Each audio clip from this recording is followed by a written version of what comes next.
Hello, my name is Veronica and welcome to the Learning Lab, episode number 59, Embossing the Embossing. And if I sound like I just woke up, I did. Does it sound like I need to go to bed? I do. I recall that I wanted to record this, so I was just lying there watching television, half asleep, so I thought, get up and do something productive. And this is it. And if you're looking at it and you're wondering what's so cool or important about this, I'm going to show you. Let's zoom in just a little bit. If you look at this top one, you'll notice that I have cut it with a spellbinder die, embossed it with a Sizzix folder, but I've got that crisp, clean white unembossed edge as a frame, except over there on the left where, I got a little ink there. Let's move on to another one.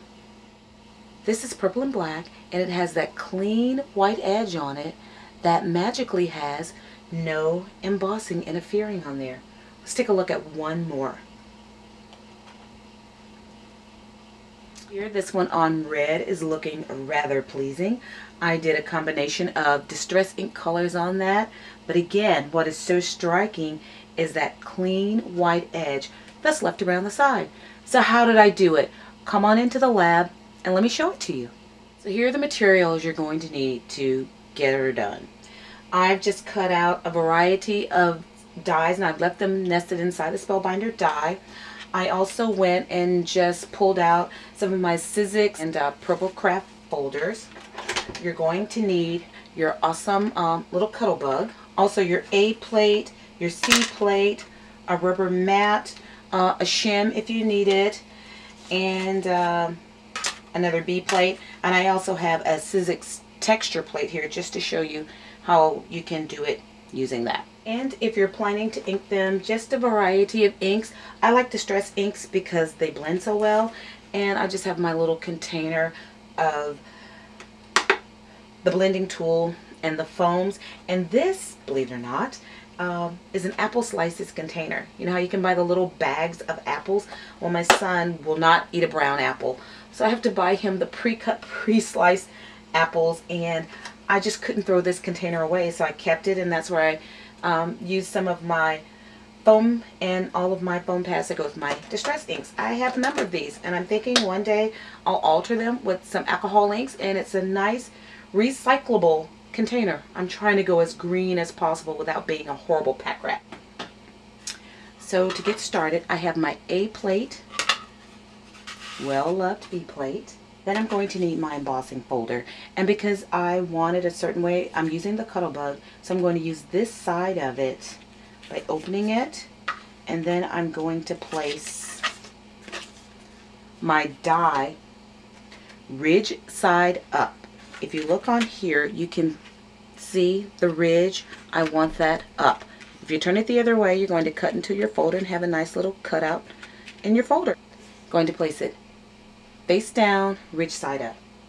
On top of that, I'm going to lay my tan embossing mat or any other embossing or rubber piece that you might have. And then on top of all of that, I'm going to complete my sandwich by adding another B plate. And then I'm going to run the entire thing through the cuddle bug.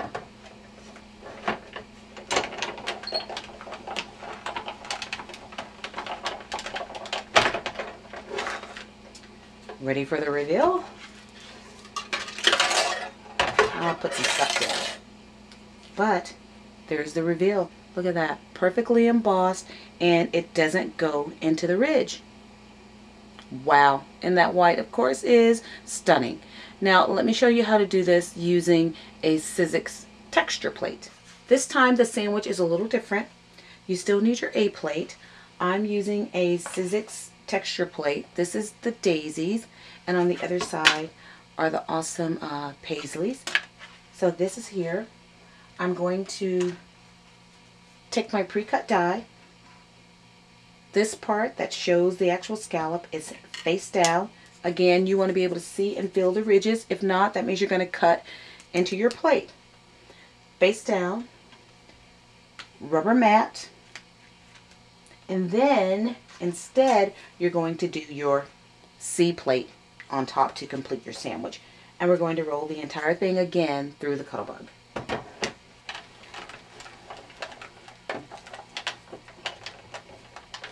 Be careful when it comes out of the other side because it is a little tight, but it will work.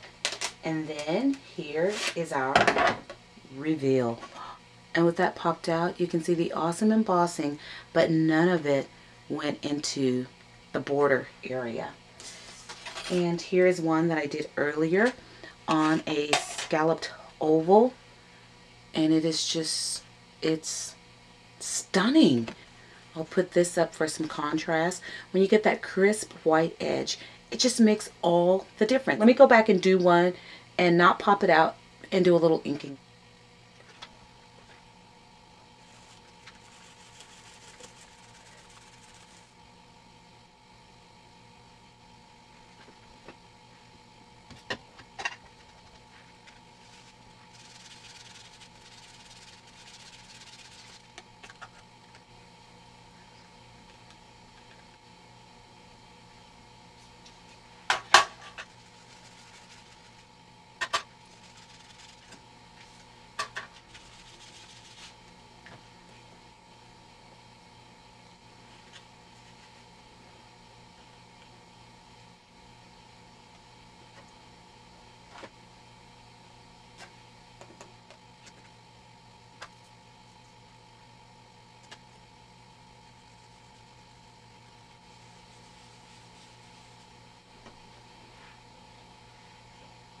So thank you for joining me in the lab today as we took a look at embossing.